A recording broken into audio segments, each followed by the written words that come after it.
Okay, well, I'm going to start again from where I left off, which was 60C of the Phaedo by Plato, and I'm using the Balboa translation, and the link to the translation is freely available from archive.org and should be in the description.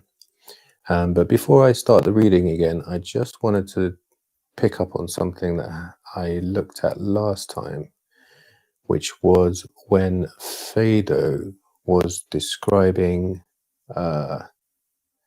he was describing his feelings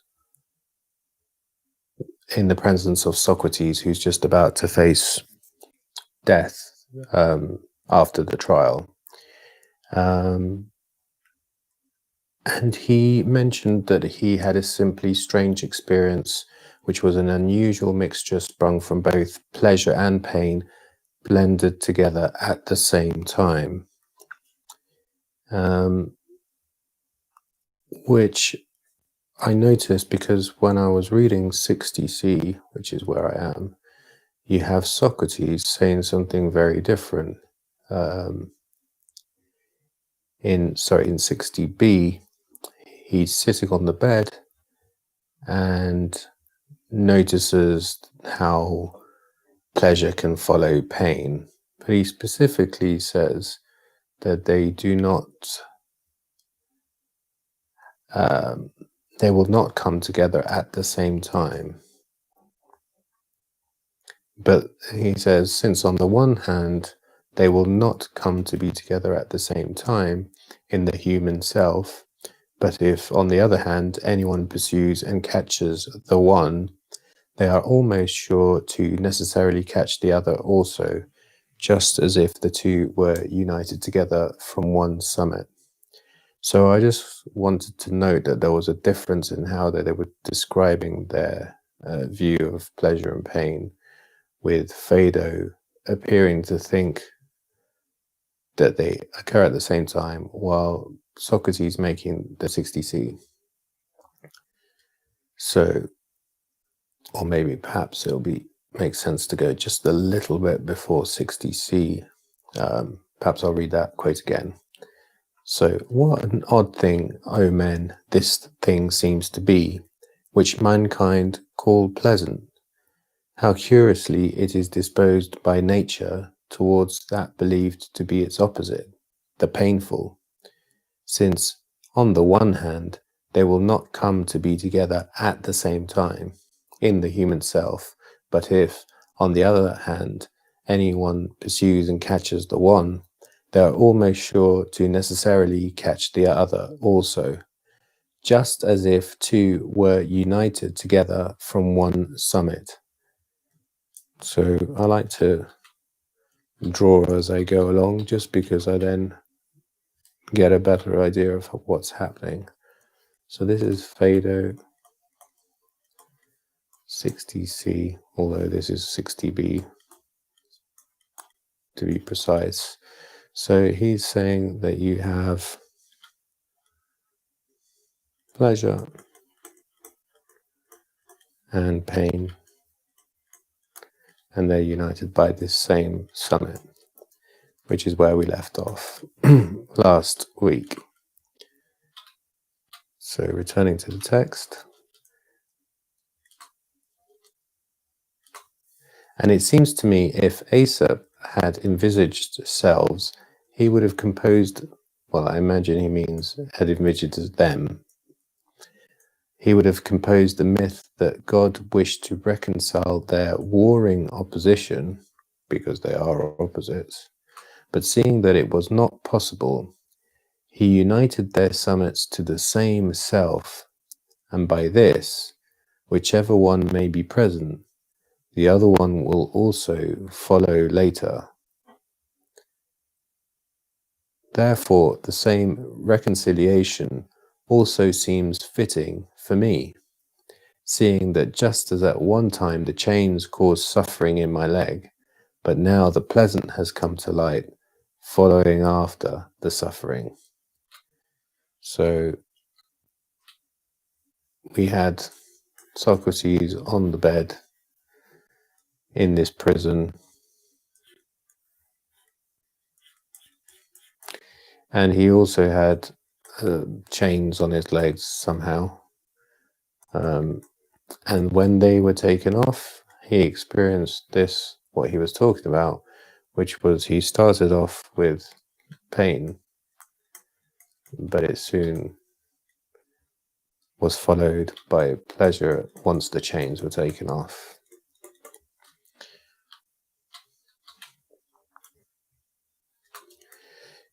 Then Cebes intervened. Okay, so this is just to remember who was present. Cebes is one of the people present on the day that he died. And the other characters that we have here are Phaedo, and also, who's the other man? Echecrates, something like that. In any case, then Cebes intervened and said, "Yes, by Zeus, O Socrates, you did well to remind me. For some others have already asked me about the poems which you have put to verse."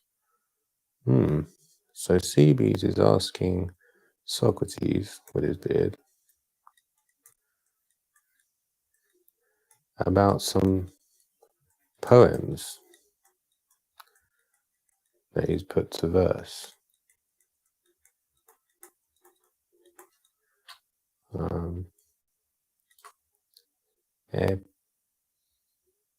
Yes, this is the word for poem. Let me just check this word, because I like to learn some of the Greek as I go along. And also, yes, it takes a bit longer, but actually I find things stick a bit better if I take my time. So epoisas. So is this the word for poem?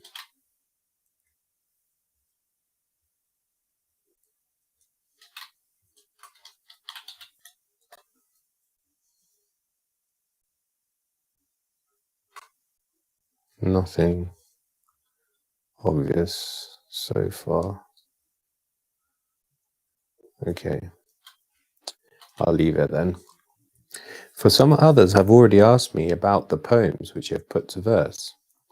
The Proverbs of Aesop and the introduction to the hymn to Apollo. Well, Apollo was also mentioned earlier as presiding, or at least being the god to which that presided over that ritual visit from Athens to Delos, in which 14 people recreated the route that Theseus took, or at least went on the same ship that Theseus used to go to Crete. So we've got the Proverbs of Aesop. This is Cebes talking. Proverbs of Aesop. But also the hymn. So is this the word for hymn? Proimion. Proimion eiston Apollo. And these proverbs, logos to isopo. So proverbs is the same word, logos. Proverbs.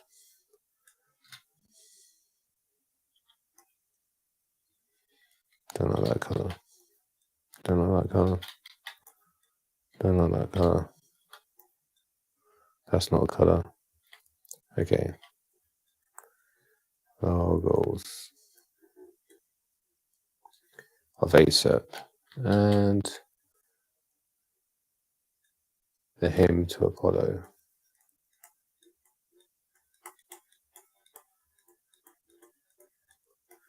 So Apollo seems to be mentioned a few times already.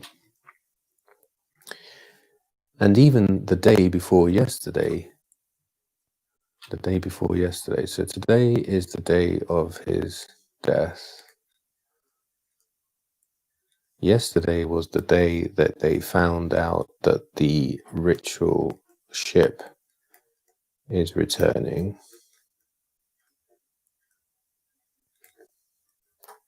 And so this day here is the day in which Elnos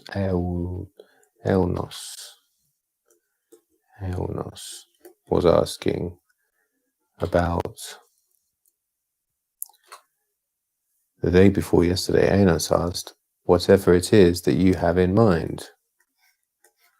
So then Cebes intervened and said, yes, by Zeus, O Socrates, you did well to remind me. Why did that remind him? Perhaps because he was just waxing lyrical here about these. Oh no, he did mention Aesop. If Aesop had envisaged them, which I assume that means that he didn't. If he'd envisaged them, he would have composed a myth, and then that's why it's this Aesop, which reminds Cebes to talk to Socrates about the poems which are put to verse. Oh, the Proverbs. Oh, so Socrates has put these to verse, the Proverbs of Aesop and the introduction to the hymn to Apollo. And even the day before yesterday, Enos asked whatever it is that you have in mind.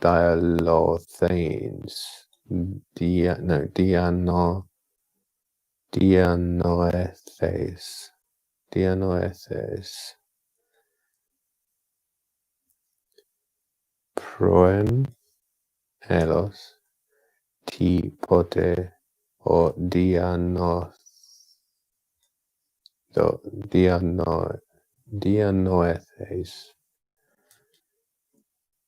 For ever since you came to prison, you have produced these, who have never at all produced poetry before. So these are the two things that Socrates has put to verse, is how it's translated. I'd like to look at that more specifically because I think it's important. And he's chosen the Proverbs of Aesop and the hymn to Apollo. So they're both things that he must have found important. And Apollo is mentioned. So let's find out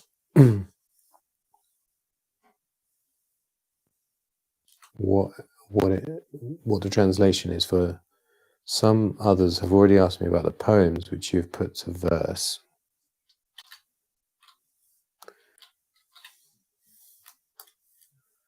Okay.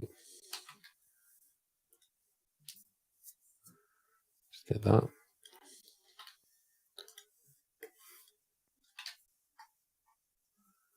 So Ga and Genus and some others. Proto. No, Eroto. Ede me peri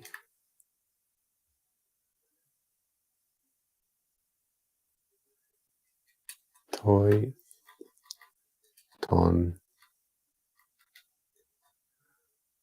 poematon.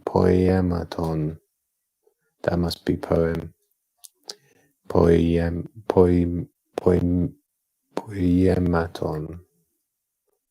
of the poems on Pepoiekas.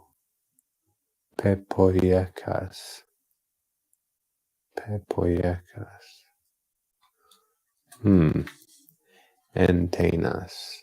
Intensified. I wonder if there's anything online that can shed any light. Poimaton on pepoikas, pepoiekas, and tenas. So if this is poems, poematon, then what is this?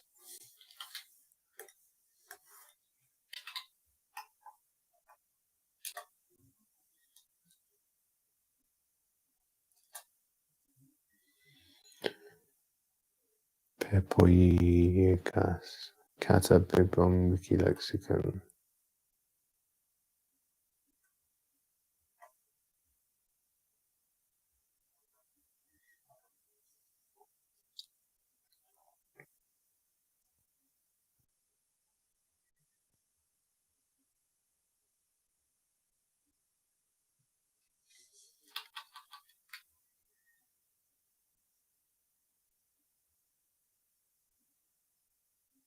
Making.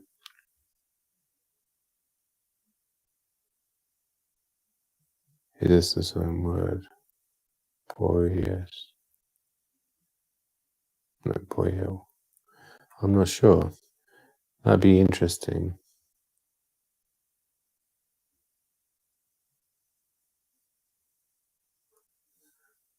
If I sometimes they have some of these words on Wiktionary.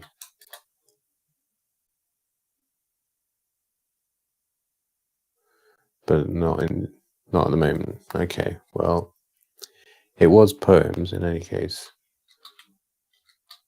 Although, is there any etymology to poem?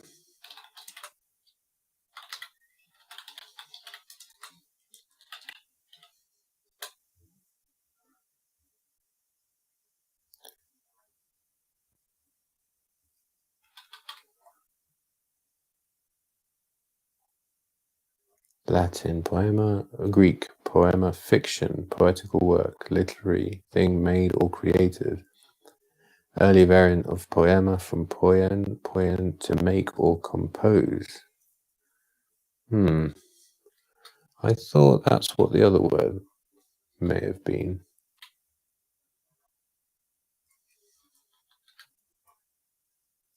Pepoicas, poemas on pepoicas, enienas. So I don't know what he's actually doing, because if there's a poem, I don't know why he's putting it to verse, whatever that means. But I think he's at the very least looking at these in the days leading up to when he dies, and according to this translation, he's put them to verse. So he's doing something with them, whatever it is. And so Cebes is asked, and he was saying that Aaronas has asked, whatever it is that you have in mind. So I'm going to continue now. For ever since you came to prison, you have produced these. And sorry, just to add that he's never produced these put to verse. Never done before.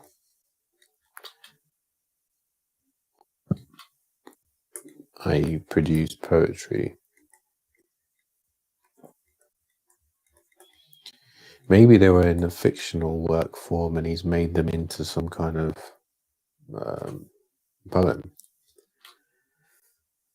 Therefore, if you care what I have to answer to Eunos when he asks me again, as I well know he will, please tell me what I should say. Now then, says Socrates, tell him the truth, O Cebes, that having written these things, I did not intend to rival him nor his poems. Right, so you've got Cebes, who's referring to having spoken to Aenos, and this Aenos here must be a poet. if Socrates is referring to not wishing to rival him. For I knew that would not be easy, but I was trying to find what the meaning was of certain dreams. That's strange. So he's doing poetry, which he's not done before, and he's trying to find the meaning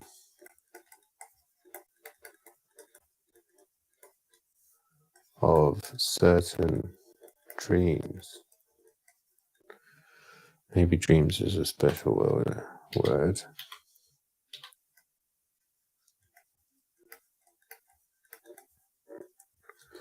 I'd like to know what that word is in the Greek. So let's take a look.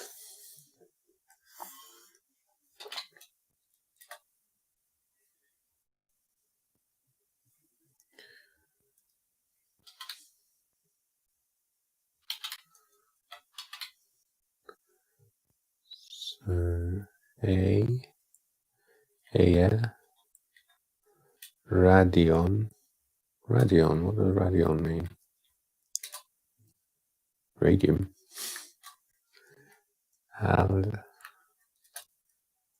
Apopeiromenos ti lege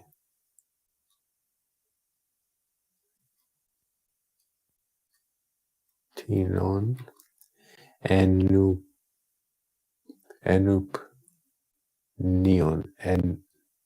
enupneon. That sounds like apnea, doesn't it? So that must be sleepy. No? Intelligent, it says. And aphosio.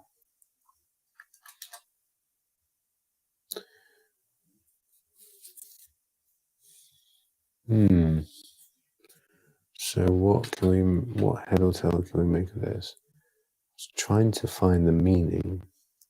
Meaning must be this lege, as in logos again.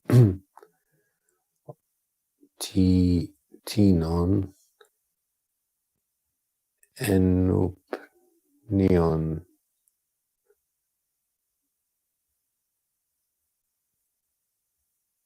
Well, I think this must be my best guess for the word dreams.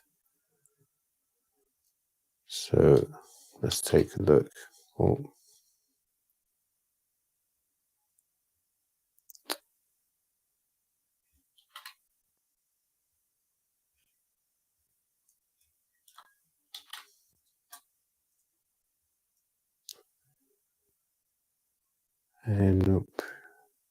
Neon dictionary, great. We'll get one. Of inapneo. Dream. Right, so enupneo.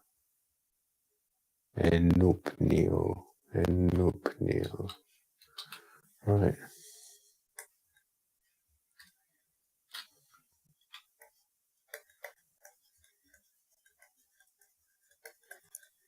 And so how do you do that in the Greek? E-N, so E-N, and then a U-P-N, U-P-N,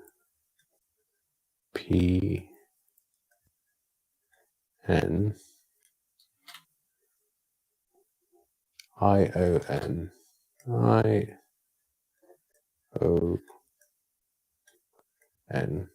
enopneon, dream. Great. So he's trying to find the meaning of some dreams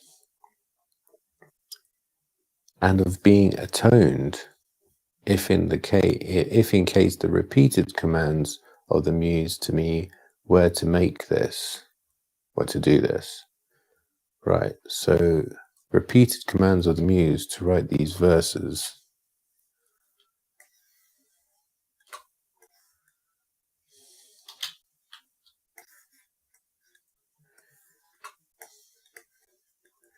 Repeated commands of the muse to write these poems.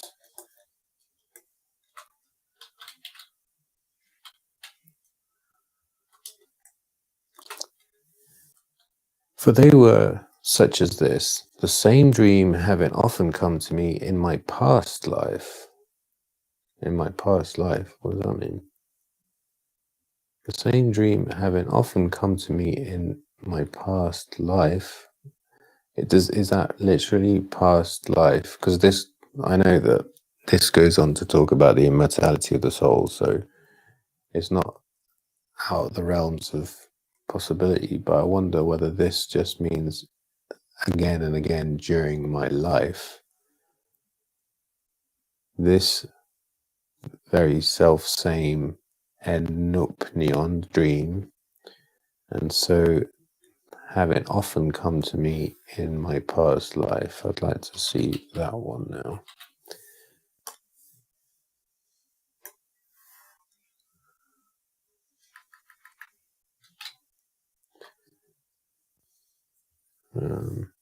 Convert. Let's get this. Put it in Google Translate.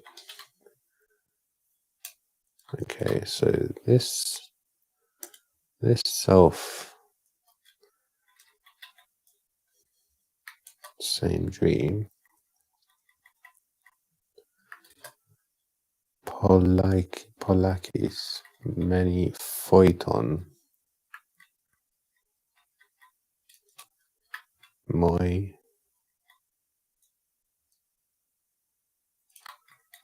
en to,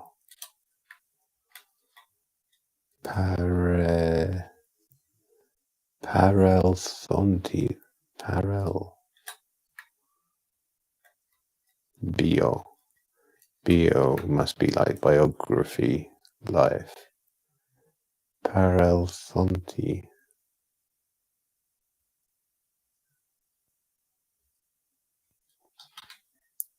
Take a look.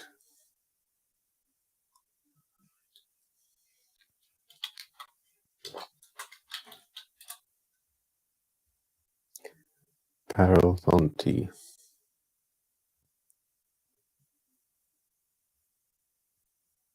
Parelthon.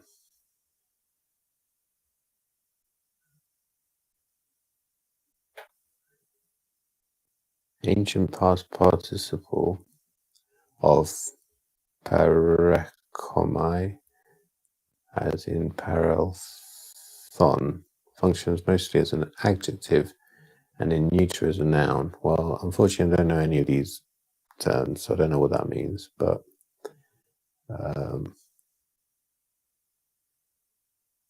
parelthon, one who passed, last. The new law was announced last week. Last life? Previous? I think I can't tell from this because I don't know it well enough whether it means a past life at some point during his life. So, but in any case, he's having the same dream.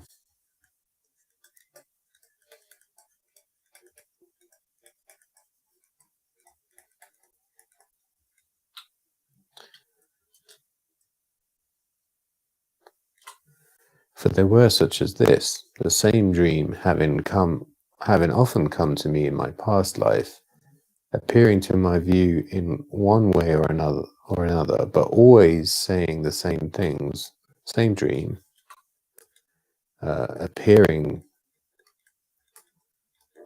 differently, but saying the same thing.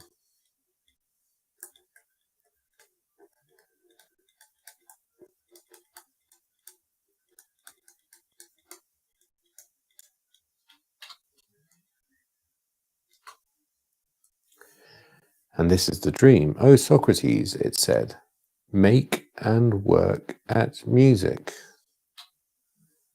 Right, well, that's pretty interesting.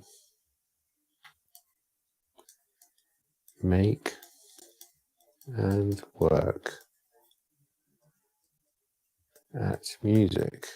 Well, is that what he meant earlier by putting to verse Aesop's and the hymn to Apollo? I wonder what the translation's doing here. "O Socrates, Ephe, Poie kai erga." Oh, I don't know what that letter is. Well, I'll get all of this and translate it.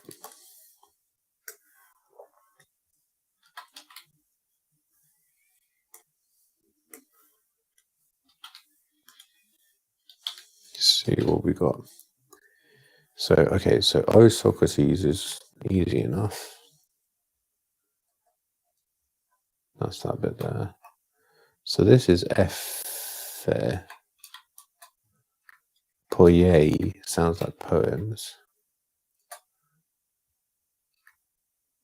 Kai and ergazo. Oh, ergo, as in work. But so that's a Z, zeta, right? Work of music. Effie, poi, and poems.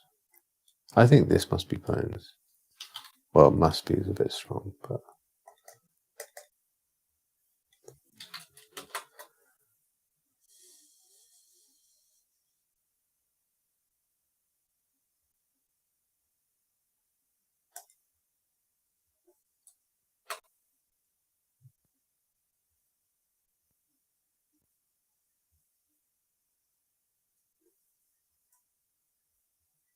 to make. Oh, to compose, write poetry. To write of an event in poetry. But it's also to make, create, produce, to make, produce in mathematics, to postulate, to solve. Right. Well, that's quite interesting.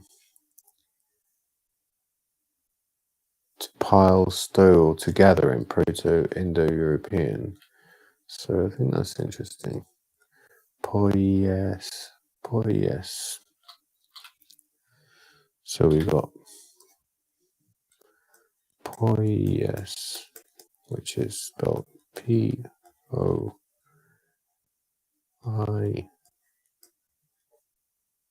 How do you do the S? Well, right, so it was from here. Oh, poie, oh, that's not an S. That's an O.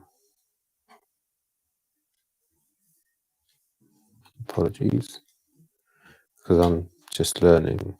So these are poetry, but also from the Proto-Indo-European, there was pile, stow, gather.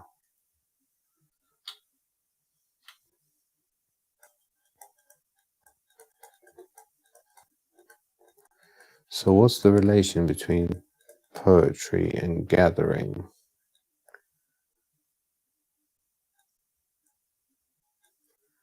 That would be interesting to look into. But the other uses of the word are to create, to make, to create, to produce, but also to make, create, produce,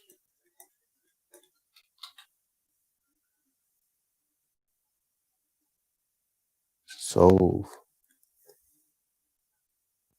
to cause, to procure. Maybe procure is a good one because when you go and get a pile of something and gather, you procure, you obtain, you go out, you seek, and you get a pile of something. And maybe poetry, in a sense, could be seen in that same way, possibly. In any case, make and work at music. Make and work at music. So the translation is using make and ergo, which is the work, and then musiken as the music. Musiken.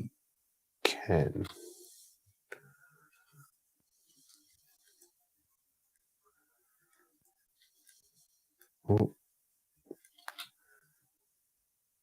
see.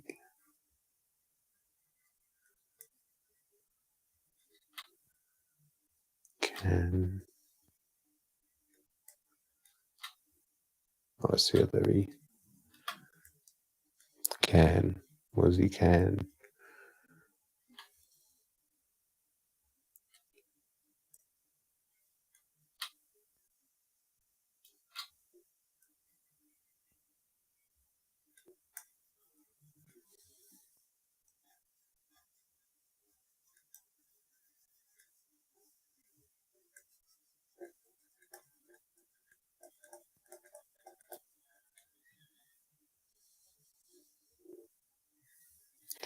So this could be make, and this bit here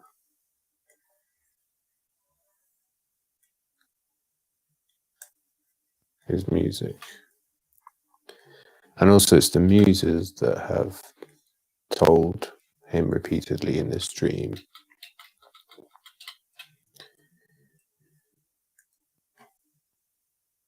And indeed, in times past, I thought this was to cheer me on and to encourage me for having taken up the very practice that myself was doing, so that just as those who encouraged the runners in a race, the dream was thus encouraging me to do me do this, to make music exactly as I was doing, by, on the one hand, philosophy being the greatest music, and thus on the other hand, I was doing this.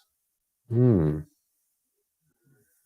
Socrates says, make and work at music, and in times past I thought this was to cheer me on and to encourage me for having taken up the very practice that I was doing, just as those. So he knows he's practicing philosophy,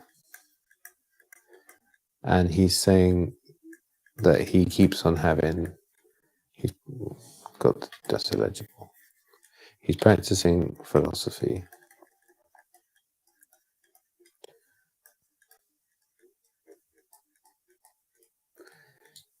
in his life, and at past times in his life he's had this repeating dream,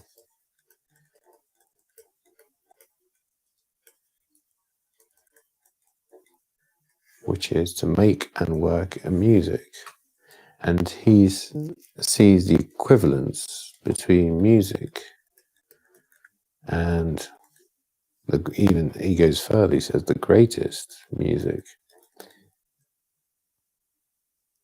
is the same or equivalent to philosophy.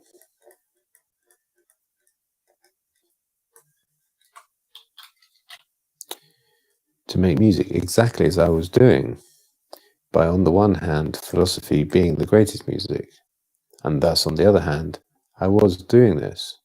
But now, since the trial took place, and also the festival of the god, which was keeping me from being executed, I thought that I should, so the festival of the god,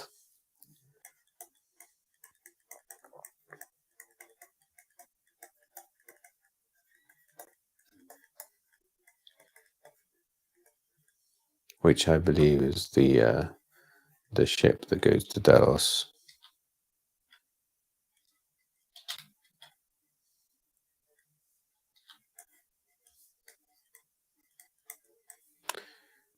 So that keeps him from being killed. And in that time, since the trial took place and also the festival god, which was keeping me from being executed, I thought that I should, if in case the recurring dream was commanding me to make this kind of popular music, thus I should not disobey it and make it. So what's popular music? Is it this word here? Demode. Demode.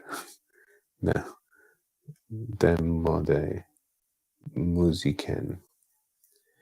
This I should not disobey it and make it, for it would be safer not to depart until I had been atoned by composing verses in obedience to the dream.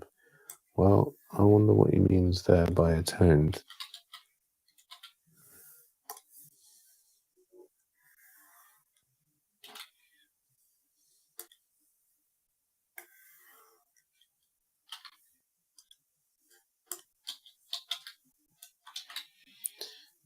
So, aphosiosastai, aphosiosastai, devoted. Poesanta, poesanta,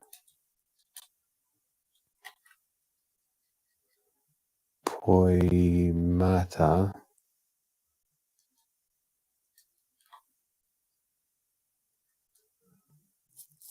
poesanta, poemata, peithomenon, to enupnio. Oh, some of these words we've got before. So dedicate poesanta to poems, poemata, peithomenon, peithomenon.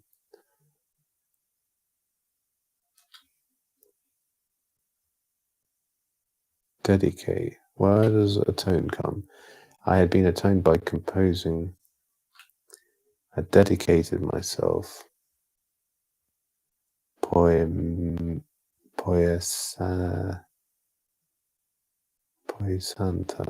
What that means?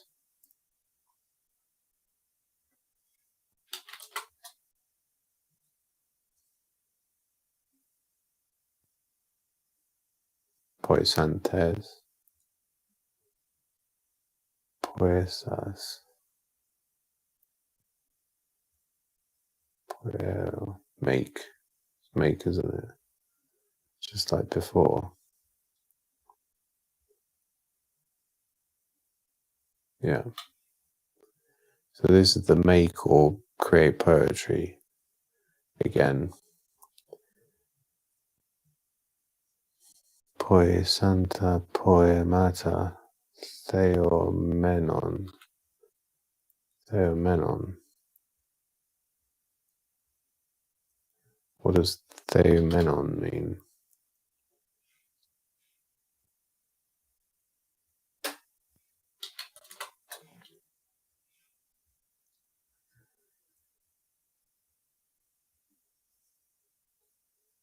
Inflective of, oh, not theo, peothem. What was the word? Peithomenon. Sorry. And that's from peithomenos. From ancient Greek, peithomenos, persuade, convinced or persuaded, peithomai, convinced or persuaded. So, convinced from his sleep. So, convinced from his sleep. and make poems convinced in sleep. So what's this word?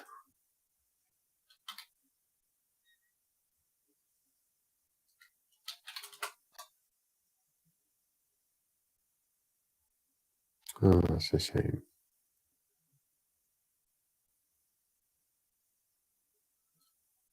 Devotion.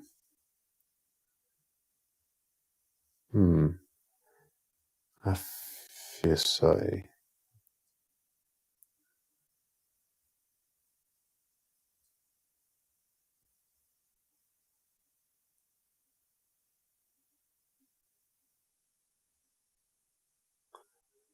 Loyalty. Dedicate. Well, I don't have the actual word. I had been atoned by making.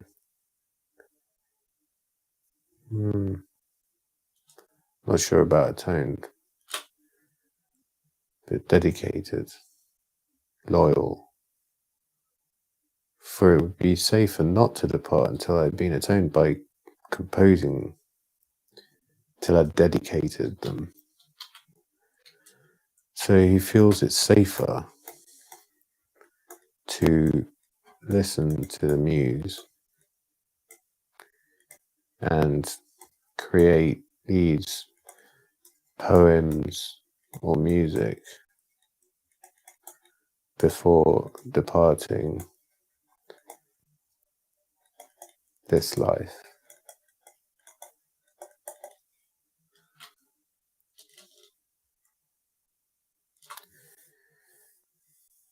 In this way, then, on the one hand, I first composed to the god in whose honor the present rite was being observed. Right, so that's the first rite, which is the hymn to Apollo.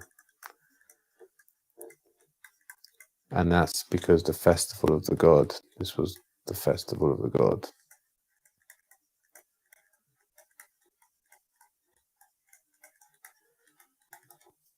Sorry, I've got it here, haven't I? Hymn to Apollo. So first does that.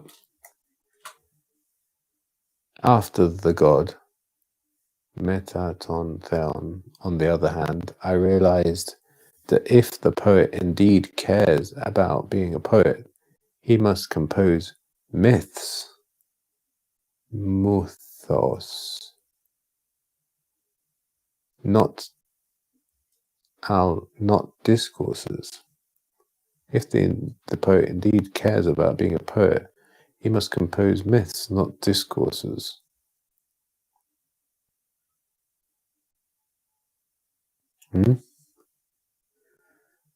Meta, what does meta mean?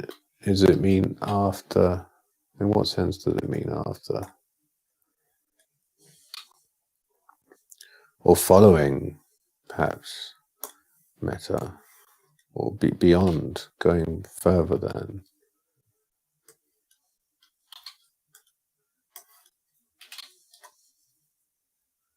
Meta. In the midst or among, between, with the god.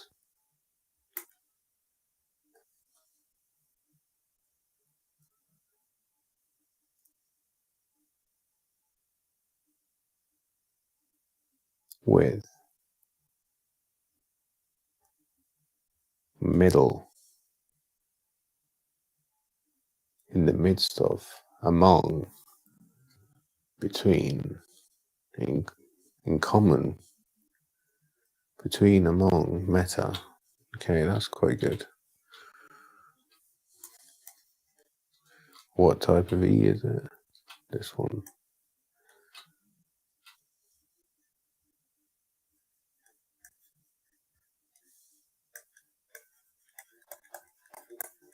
Among, in common, between, and in that sense, with.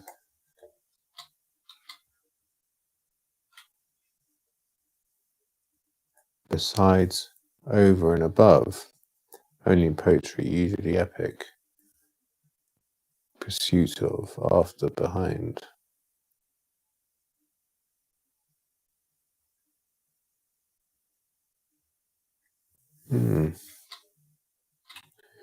So, in with this God, or after the God, or following the God, or with the God. On the other hand, this God being Apollo, I believe, I realized, Aper, that if the poem town indeed cares, and I poetes, about being a poet, he must make mythos, not discourses. Let's see if that's what it really is.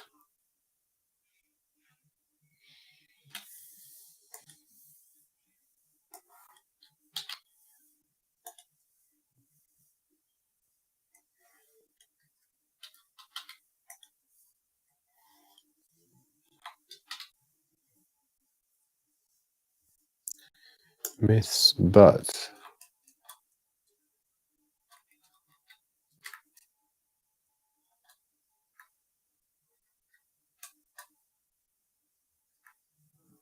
so what does O mean? Just like that in Greek.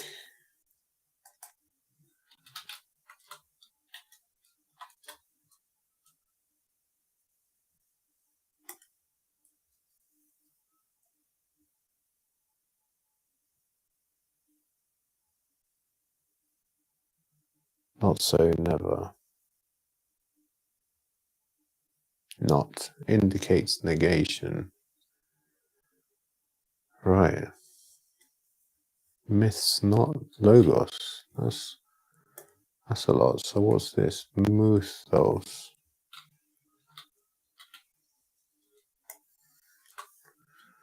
Another word.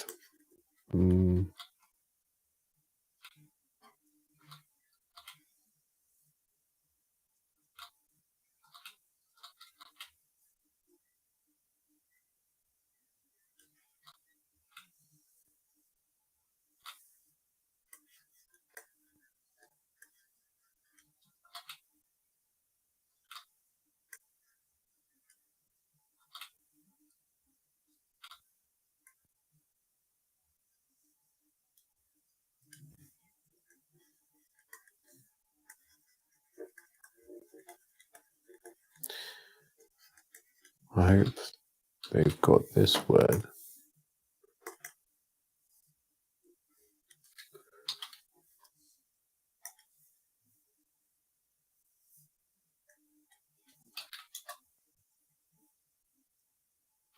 Muthos. From ancient Greek, muthos, fable, tale, story, myth, fairy tale.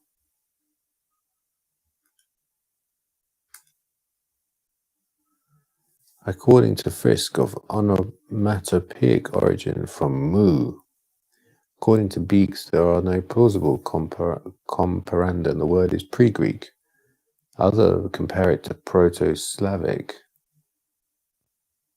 idea, thought, as if via Proto-Indo-European mu something, I don't know how to pronounce these, argue that it derived from Egyptian word, speech, affair, if so, a cognate Coptic mote. Interesting.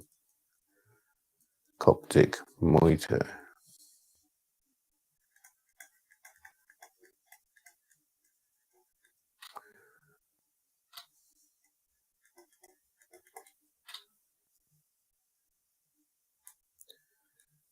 So something said, word, speech, conversation,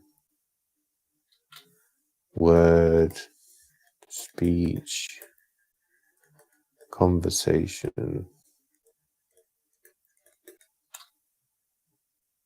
narrative, story.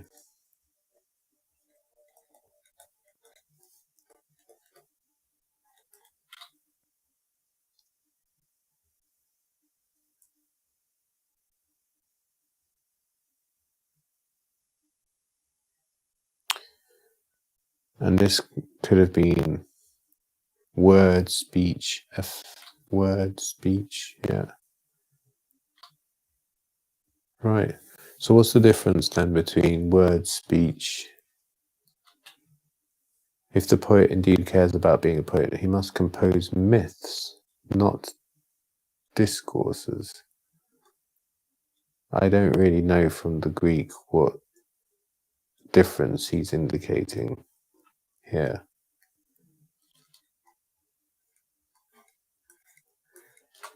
And not being a myth maker myself, but through those which I knew and had at hand, the myths of Aesop. So he knows and had them at hand. He had the hymn to Apollo and the Aesop, which he knew, knows, has at hand.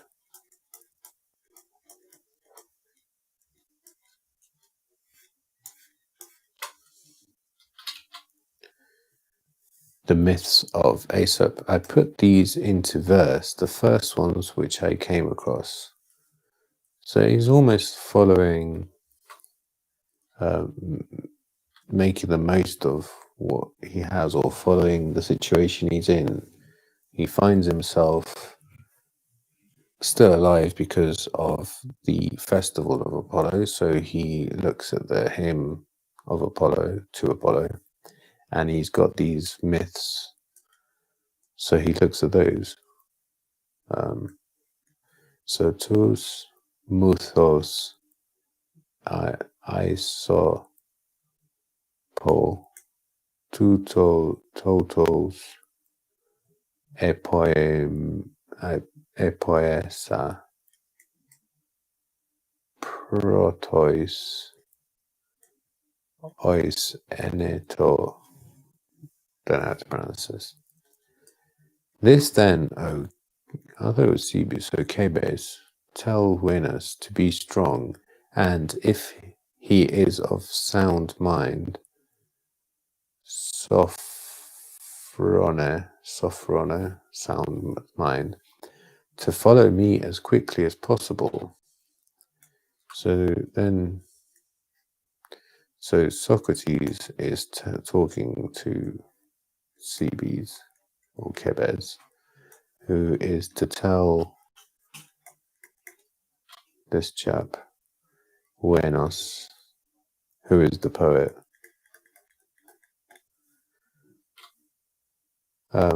if he is of sound mind, to follow me as quickly as possible, for I am departing today, as it seems, for Athenians so order it.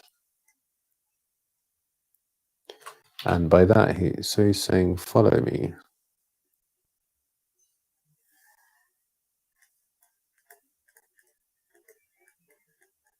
Because he's departing. But the thing is, he's departing this life if of sound mind.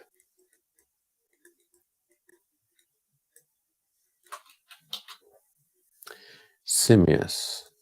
So now we've got Simmias.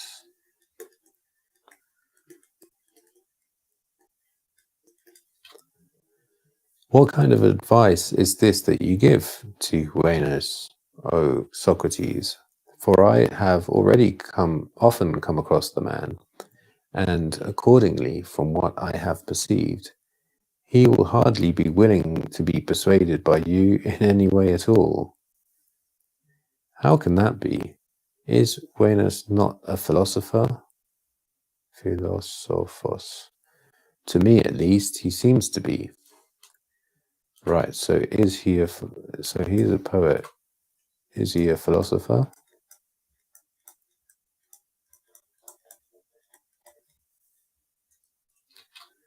Accordingly then, because Simmias says yes, accordingly then, Venus should be willing, and all those who have a share of this life's work in a worthy way, pragmatos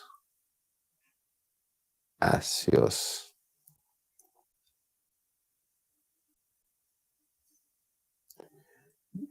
and those have a share of this life's work in a worthy way. But equally, however, oneself should not do violence, for that, they say, is not lawful. So I think he's saying follow the departure of this life, and he should be willing. Equally, however, should not do violence, for that, they say, is not lawful. So autos biasetai. What's all this? Biasetai.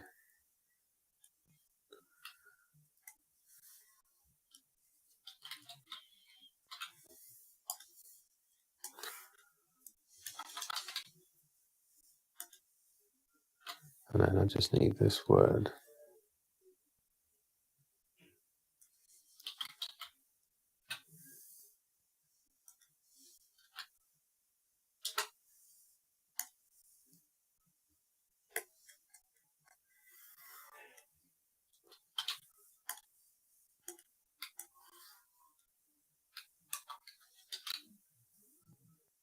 So Isos, maybe, mentoi, auton,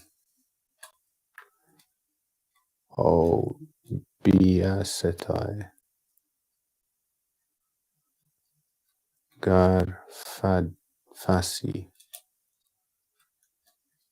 enai, themiton.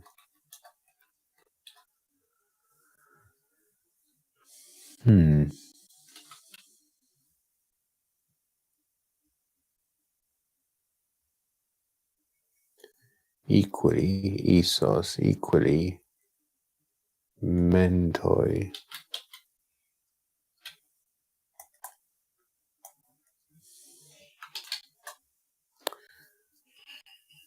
Either from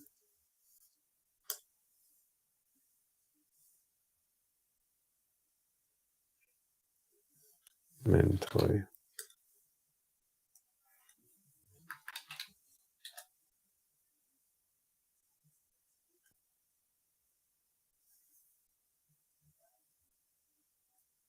From men and toy, yeah.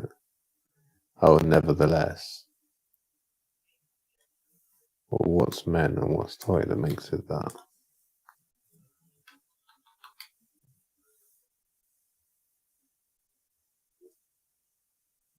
On the one hand, while, whereas, so men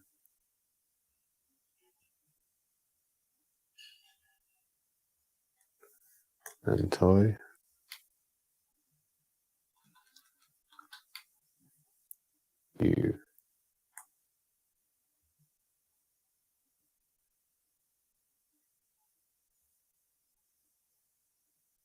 you see, so you see, so you see, so you see. Right, okay.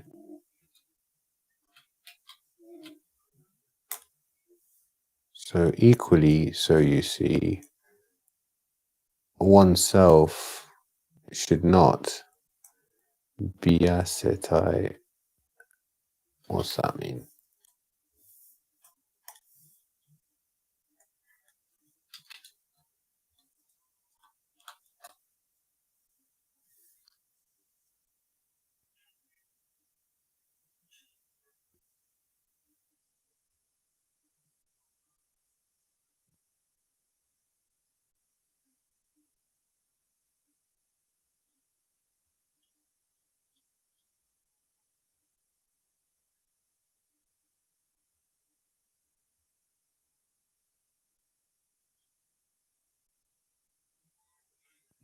Not sure what that one is. Could be that. Biazo.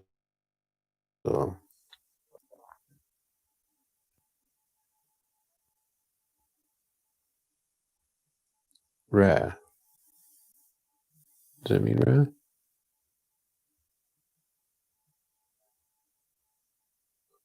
Oh, to use violence to force.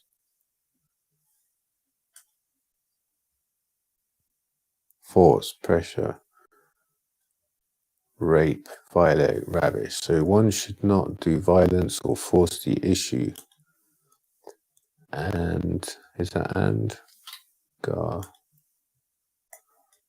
I think it is.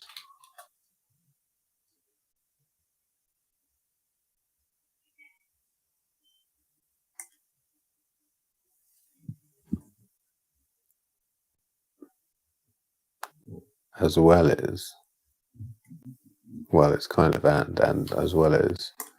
And then fasci.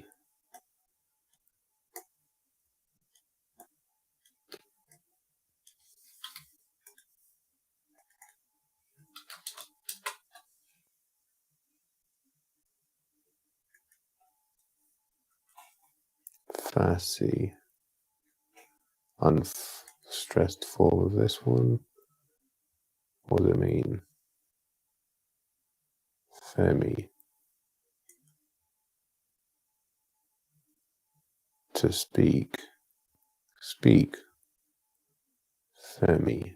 Think, speak. I say yes. Affirm, assert. Speak, say, affirm, assert. Fasci. So for that they say anai, not themiton.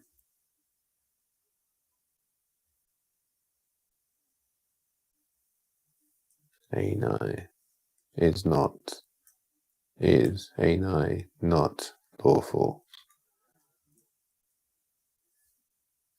Themiton.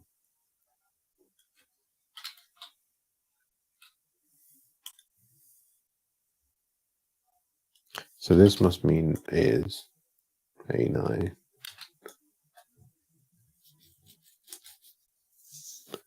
I am.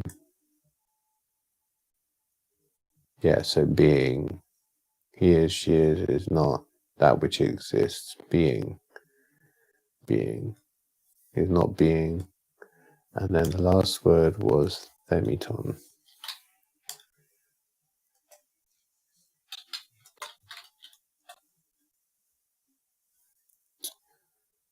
Wonder.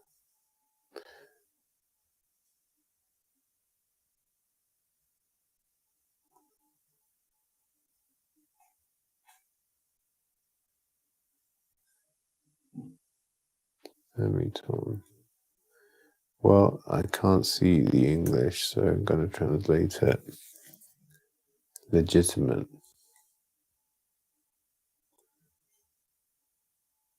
From fair. Themis. Themis, fairness and law. Themiton. Sorry.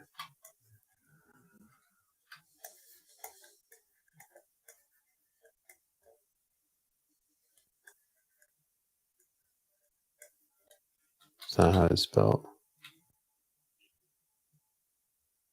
Themiton. Not this O.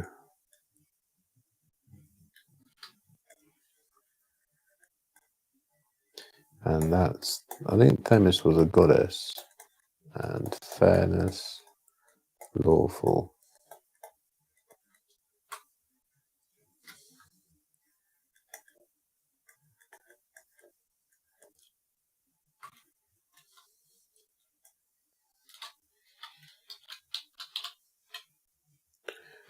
Okay, so Phaedo. And at the same time he said this, he set down his feet upon the earth, and sitting henceforth in this way, the rest of the discourse was completed. What do you mean by this, O Socrates, that it is not lawful of oneself to do violence, but yet that the philosopher should follow after one that is dying? So This is the next life, or depart this life, depart life. However, not violence. But a philosopher should be willing to follow in this direction. So if you're willing, but you shouldn't actually do violence because it's unlawful. Phaedo asks, how can you reconcile these? Sorry, see, Kebes asks, what is this, O Kebes? Have you and Simmias not heard about such things, being closely connected with Philolao? Philolao.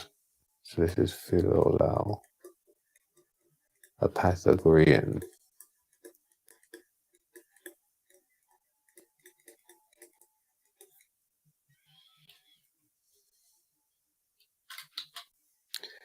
Nothing clear. Saphes. Oh then nothing, because O is not. Saphes. O Socrates. Indeed, I also speak about these things from hearsay, but I do not think it is thus wrong to tell what I happen to have heard. So this is hearsay. So again, the idea of passing on things from one person to another rather than directly. For it is perhaps especially fitting, since I am about to journey there, ekese, and so to both thoroughly examine and mythologize about the journey to that place, what kind of place we think it is. So to thoroughly diascopane and kai mythologein, mythologize. That's got combines the logos and the myth or muse about this journey apodemias tes eke poian tina oyometha. We think it is. What kind of a place? So there's a journey, the journey, he calls it that place.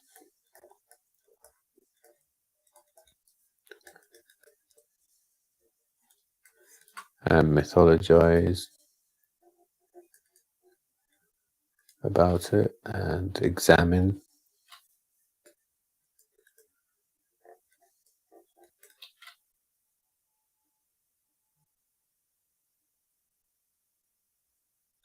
Oh, diascopane is a bit like discover, perhaps. But that was just an idea that came to me. What kind of place? What kind of place? What kind of place is it?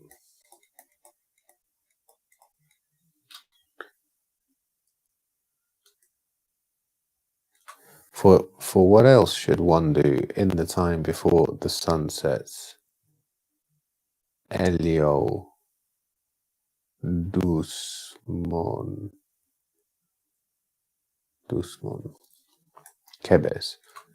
But what is the reason, O Socrates, for them to say that it is not lawful for self to kill oneself, auton apoktinunai eauton? For I at least have already heard Philolaus also say, as you said just now, when he was living with us, and I have also already heard it from others, that one must not do this.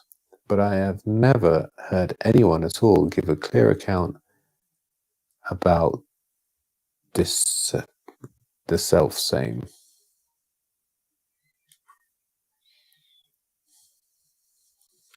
So why? So this is about suicide. Why not? And he says, "This is who was it? Is that Cabbage?"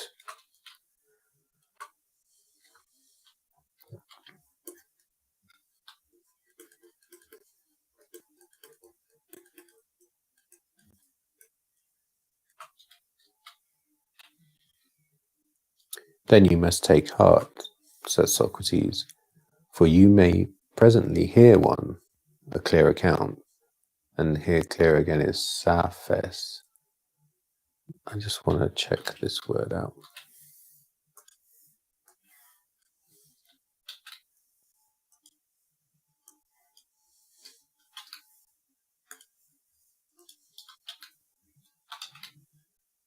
Clear. I wonder what the etymology is.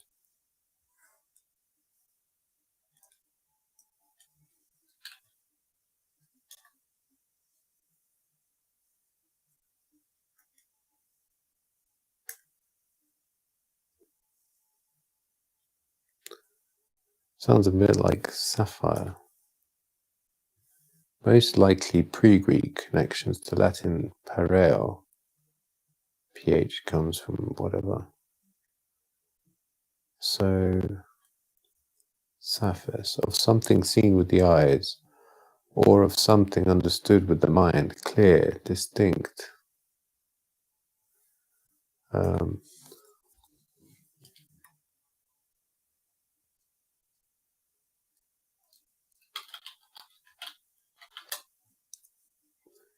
Precious stone from French saphir and directly from Latin saphirus, also of Spanish sapphire, Italian zaffiro, Greek sapphirus, blue stone. The gem was not the one that now has the name, but perhaps rather lapis lazuli, the modern sapphire being perhaps signified by Greek whatever.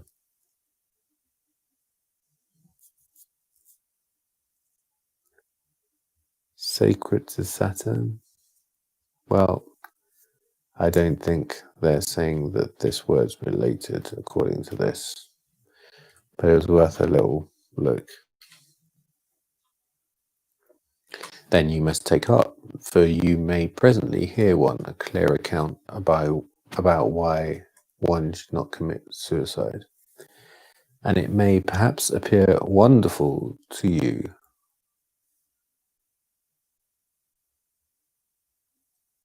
If this alone, out of all the other laws, is simple, and it never happens to mankind just as it does in all other cases, but that there are times when it is better for some to die than it is to live, and it will perhaps appear to be strange to you if then these people for whom it is better to die cannot do good for themselves without committing some impiety to themselves. This is euthanasia, isn't it? So if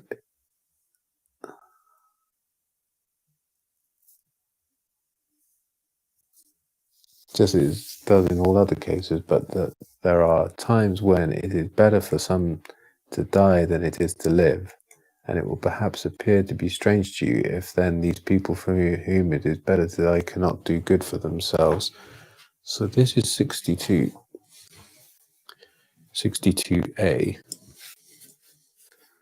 So I just wanted to check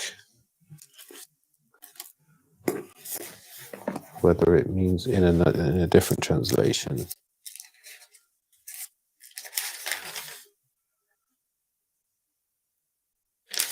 Whether it means the same thing. So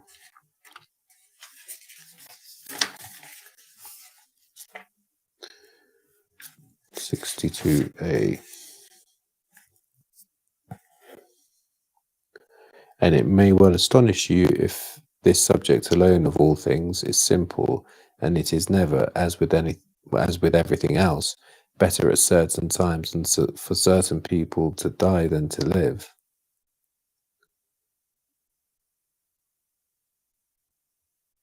And if this is so, you may well find it astonishing that those for whom it is better to die are wrong to help themselves, and they must wait for someone else to benefit them. Well, they're quite different, aren't they? And it never happens to mankind just as it does in all other cases, but that there are times when it is better for some to die than it is to live, and it will perhaps appear to be strange to you if then these people for whom it is better to die cannot do good for themselves without committing some impiety to themselves, but must wait for someone else to do the good deed. Laughing quietly and speaking in his own dialect, said, Zeus knows it. Indeed so, for it might appear irrational when put in this way, but perhaps could it not equally indeed have some reason in it, logos in it? For on the one hand, there is then the doctrine that is put in the language of the mysteries, apontois.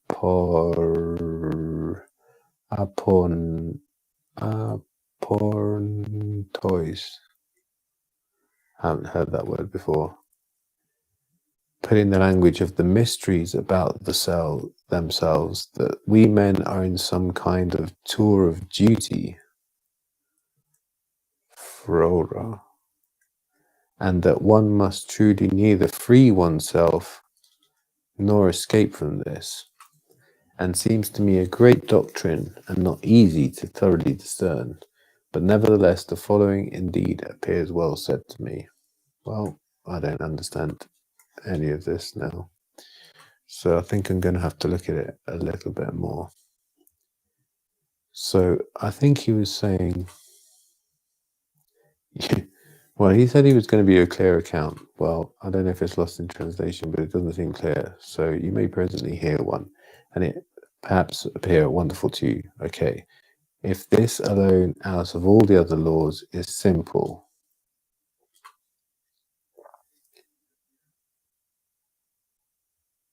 and it never happens to mankind, I don't know what that means, and it never happens to mankind, just as it does in all other cases. Right, okay. So there are a whole load of other cases,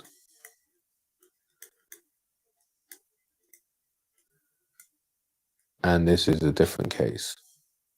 But there are times when it is better for some to die than it is to live.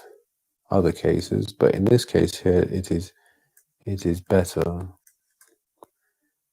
to die than to live.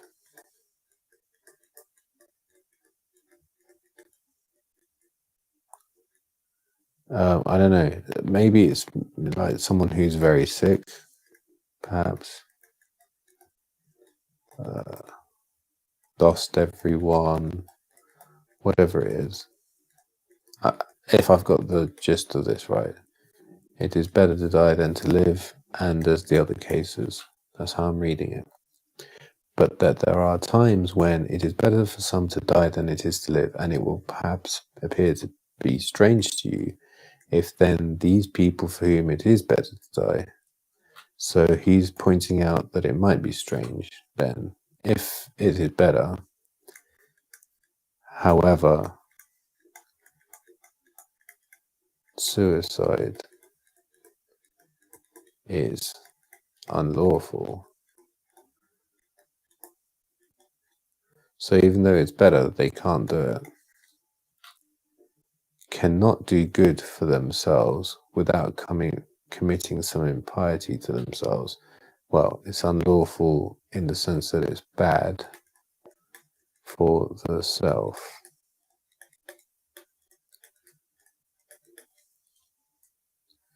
So how do you reconcile these two verses? I think that's the point there. And you have to wait for someone else or perhaps something else. Right, so indeed, so for it might appear irrational when put in this way, but perhaps could it not equally indeed have some reason in it? For on the one hand, there is the doctrine that is put in the language of the mysteries about the cells, that we men are in some kind of tour of duty. So, okay, so maybe saying life is a tour of duty. Maybe, he says, maybe. For on the one hand, there is the doctrine that is put in the language of the mysteries about the cells, that we men are in some kind of tour of duty, and that one must truly neither free oneself nor escape from this. So you can't get off this wheel of life.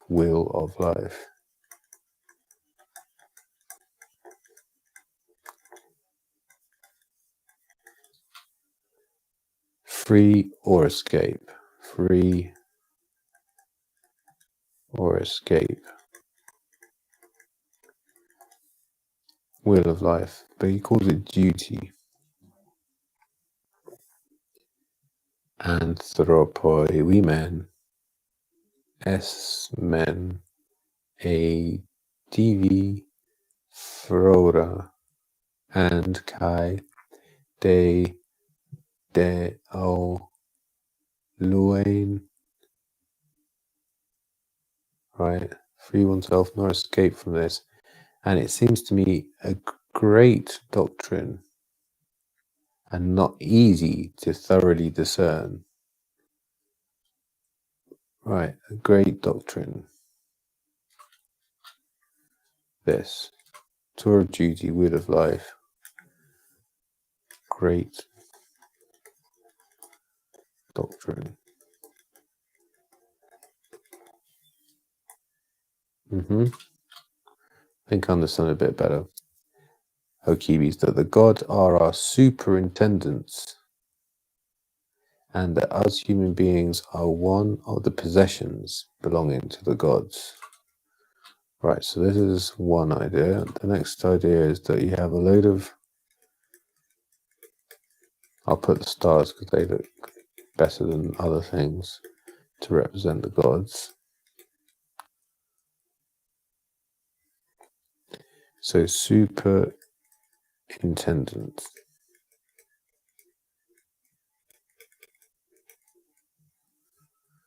And that we are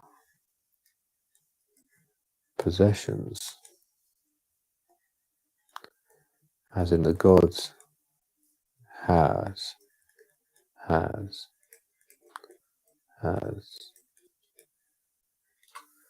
and these shouldn't be boxes because people are more than boxes.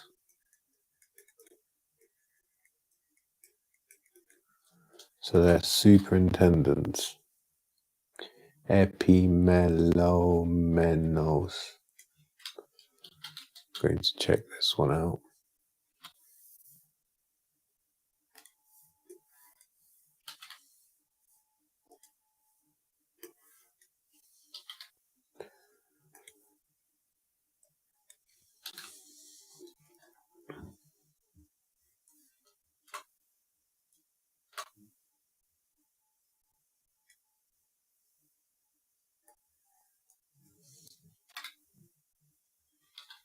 Okay, can't get one.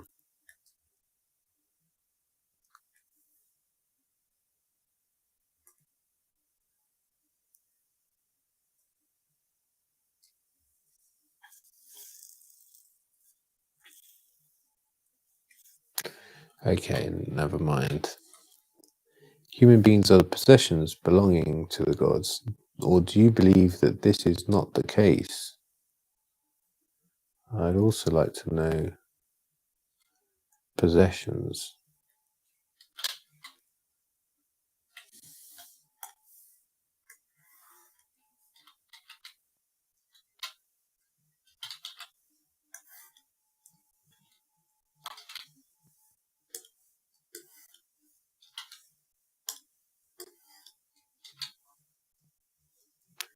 Kitimaton, estates, property.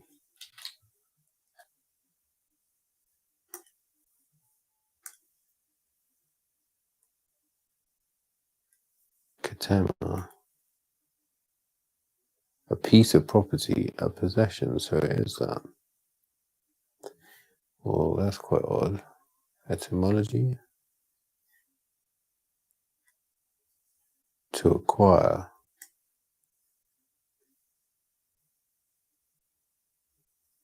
Tech, to take by the hand, to receive, to obtain. Right, okay.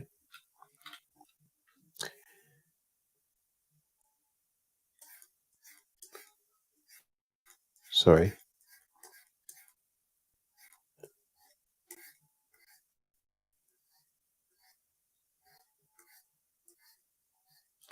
Would you believe that this is not the case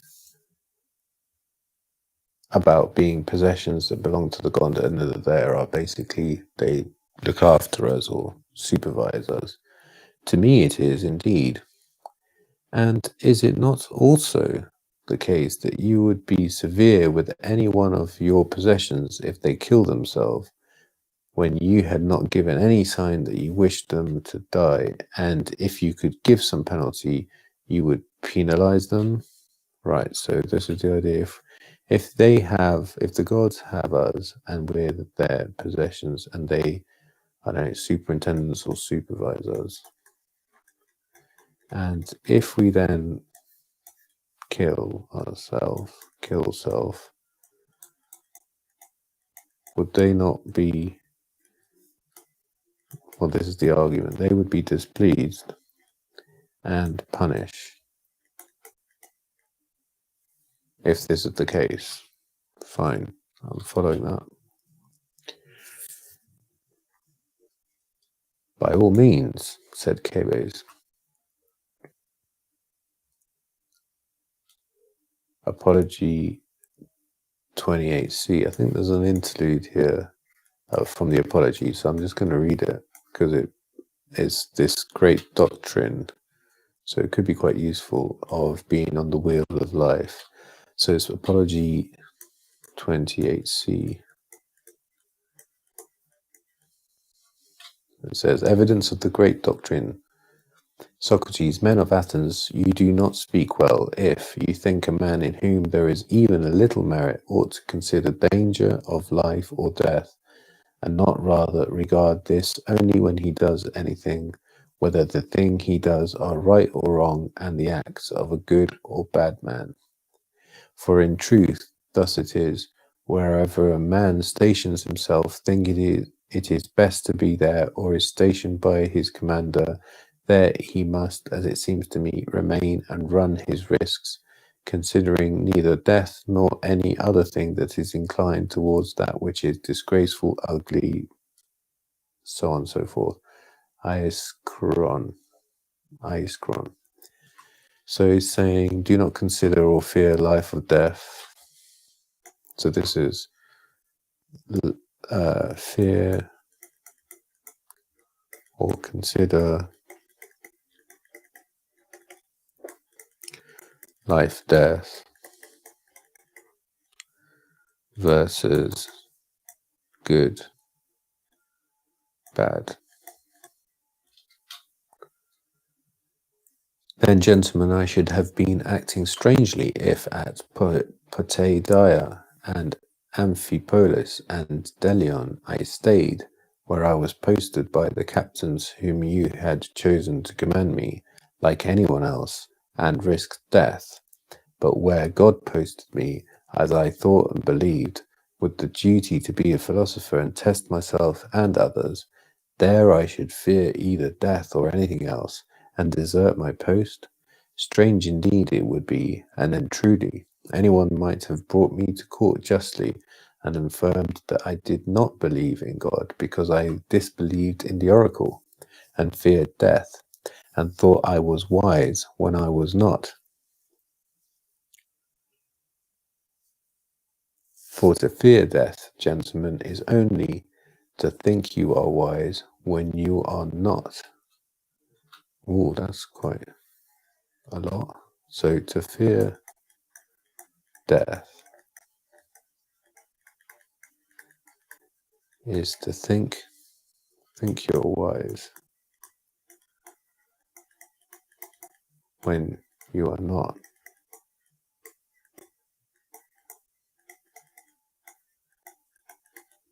Interesting. Well, could you be so reckless that although it's not technically suicide, it's pretty much ending your life or showing a disregard for your life?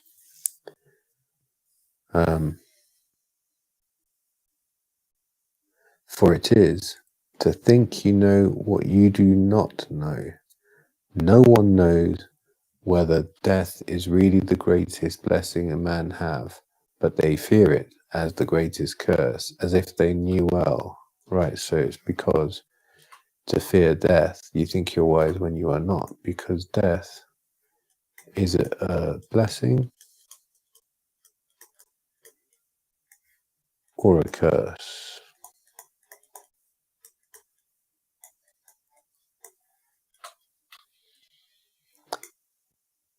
No one knows whether death is really the greatest blessing a man can have, but they fear it, and as the greatest curse, as if they knew well. Surely this is the disgraceful kind of ignorance, to think one knows what one does not know. This is the disgraceful kind of ignorance. To think you're wise when you are not, or to think you know when you do not.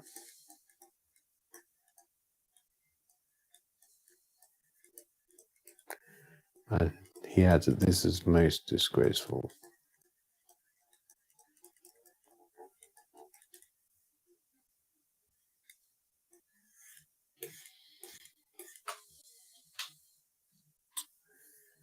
But perhaps in this also, gentlemen, I am different from the general run of mankind, and if I should claim to be wiser than someone in something, it would be this, that I do not know well enough about what happens in the house of Hades, so I do not think I know, but to do wrong and disobey those who are better than myself, whether God or man, that I know to be disgraceful. So I am different. If I should claim to be wiser than someone in something, it would be this. So it's distinguishing what you can be wiser in. Not generally wise, but just wiser about different matters. And the one that he's happy to claim to be wiser is that I do not well enough about what happens in the house of Hades. So wise about, and then it's, what thing, or, what matter. And the matter that Socrates says he is wiser about is that I do not know well enough about what happens. I do not know well enough about what happens, so I do not think I know. Admits his doubt, basically.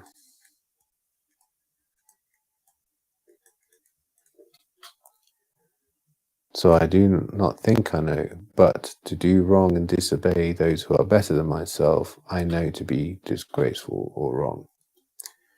Great, well, going back to the Phaedo, Socrates, perhaps now then, according to this perspective, it is not irrational that one must not kill themselves beforehand until God should send some necessity to do so, just as the one which is now present to us. Well, I don't know that he's made the case, really. This is the closest. He says they would be displeased, and that,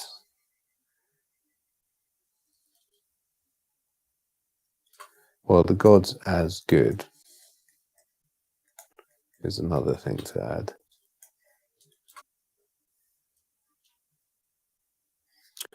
Because he says it's disgraceful if you're posted by the captains who command.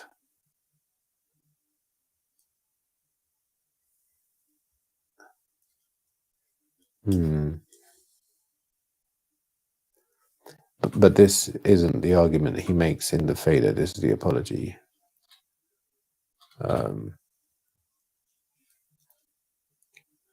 So the case he's making in the Phaedo is if the possessions kill themselves. And this is on the assumption that the gods are not only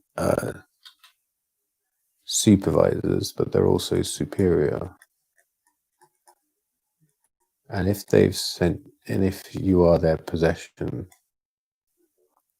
and you're on a tour of duty, I mean, I don't disagree, just from my own personal opinion, but I don't know that it's been proven. It's just repeating the fact that you shouldn't do it. At least that's how it appears to me right now. Oh well, what does K-Base make of it? This certainly seems likely indeed, but as for what you were just saying, that philosophers must be willing and ready to die, seems reasonably strange, O Socrates. If indeed what we said just now has been well said, namely that God is our superintendent and that we are his possessions, for it is not reasonable that those who are most mindful should resent leaving this service in which the gods, who are the best overseers of the real beings, are watching over them. Oh, well, this is also...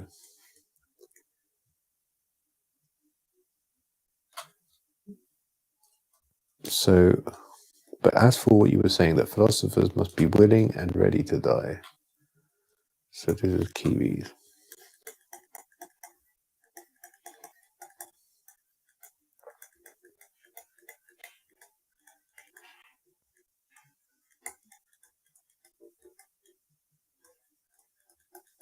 Willing, ready to die. So what point is he making? Seems reasonably strange. If indeed what we said just now has been well said. So he's saying he's questioning it because of the thing that's just been said, that gods are supervisors, we are possessions,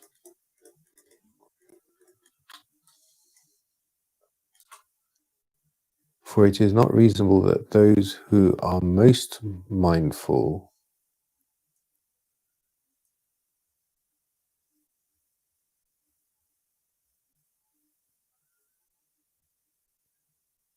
For it is not reasonable that those who are most mindful should not resent leaving this service.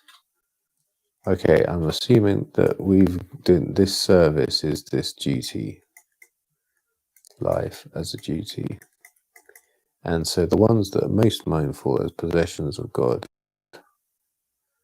won't they resent leaving the service in which the gods, who are the best overseers of the real beings, onton, are watching over, epistatosin, watching over them. For surely they cannot think that it will indeed be able to take care better of itself when it is free. But a thoughtless man might easily think this, that one must escape from their master. Oh, right. So what is this? Is it the master-slave relationship?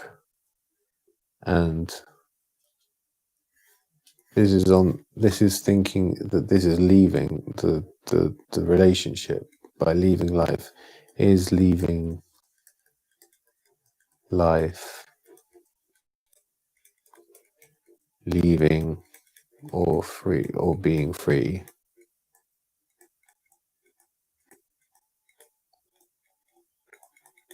from the relationships, the relationship with God, with the gods, however you want to put it. I think that's what he's saying. For surely oneself cannot think that it will indeed be able to take better care of itself when they are free. But a thoughtless man might easily think this, that one must escape from their master, and they would indeed not reason that they must not flee from the good, but remain at their side as long as possible.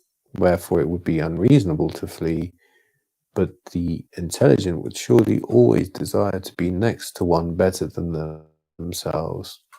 And so, O Socrates, from this point of view, the opposite is likely to be the case rather than what was just now said. For on the one hand, those that are mindful would clearly resent dying, whereas on the other hand, those that are mindless would rejoice. Right. I think that does make sense, that you resent leaving this duty of life because that is your relationship with the gods. It seemed to me that when Socrates heard this, he was pleased by the resourcefulness of Cebes, and glancing as he said, Cebes is always closely examining some account, and he is certainly not willing to be quickly persuaded by what anyone may say. So he sees that as being pleasing. So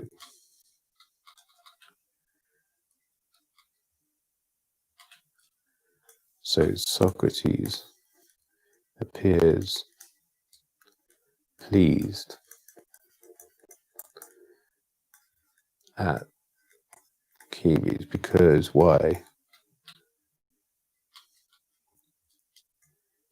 Pleased by resourcefulness,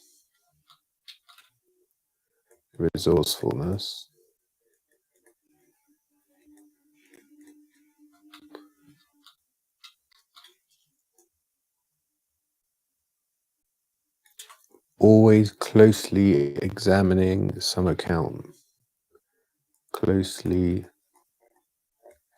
examining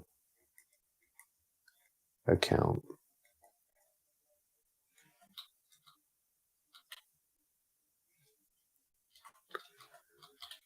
And not willing to be quickly persuaded by what anyone may say. Not willing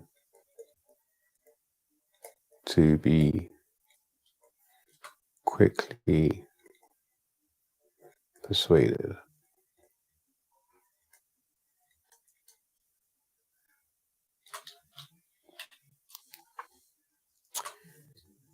Oh, and then Simmias. O Socrates, it seems to me that Cebes now has something to say about it. For why should the wise truly wish to flee from masters that are better than themselves and be done with them so easily? And it seems to me that Cebes aims his reasoning at you because you are intending to leave us so easily and those good rulers that you yourself agree are the gods. What you say is just, said Socrates. For I believe you mean that it is necessary for me to make an apology for this doctrine, just as I did in court. By all means. Socrates, come then, I will try and defend us more persuasively than in regards to that jury. For on the one hand, O Simmias and Cebes, And Cabes, I would be wrong by not resenting death if first of all I did not consider that I shall be present with those gods that are wise and good, and afterwards with men who have completed life that are better than those here. Right. So he's saying, yes, if this is this the relationship, is life, is this wheel of life the relationship with God, with God, with gods? Or if you leave this and go elsewhere, is it with the gods still? I think that's what's being said here. And not only that, but men who have completed life that are better than those here. So better stroke complete men. So this is life.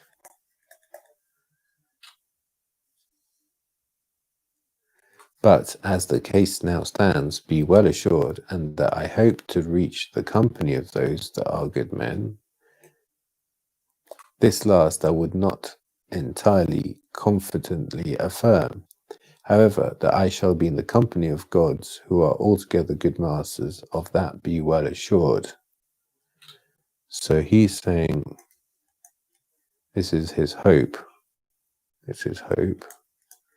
And he's unsure about whether he'd be with better complete men, but he seems well assured that he will be with God, well assured. So the question is, why does he think that in leaving this life, in which he feels there is this relationship between man and the gods, which are the star, man and the gods have this relationship. He's saying here in the next place, he's saying that man and the gods also have this relationship. They're in the company.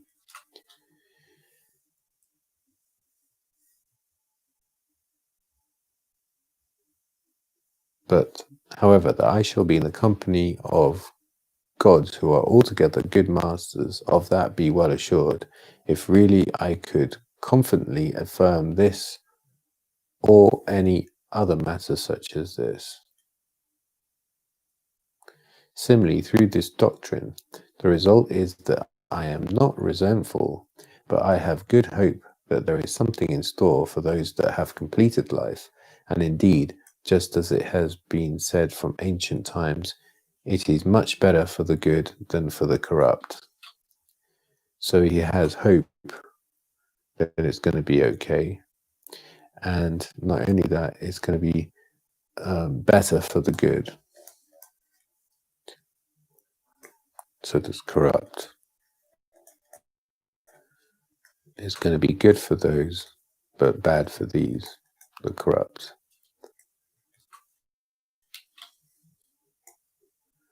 What then, O Socrates, do you intend to depart while keeping this self-understanding in your mind, or will you also share it with us? For to me at least, this appears to be the common good, and at the same time consider it as your defense if what you say convinces us. I will try, but first then, let us see to the following, what it is that Crito, I think, has been wanting to say to me for some time. I think, seeing as it's coming up to 2 hours, I think I'm going to leave it there at, maybe I'll go up to 63E. So let's see what Crito's got to say. What else, says Socrates? So now he's going to turn away from this relationship from the gods idea and go to Crito. It may be related or not. What else, says Socrates, but that which the man who is to give you the potion has been telling me for some time. So this is the man with the toxic potion.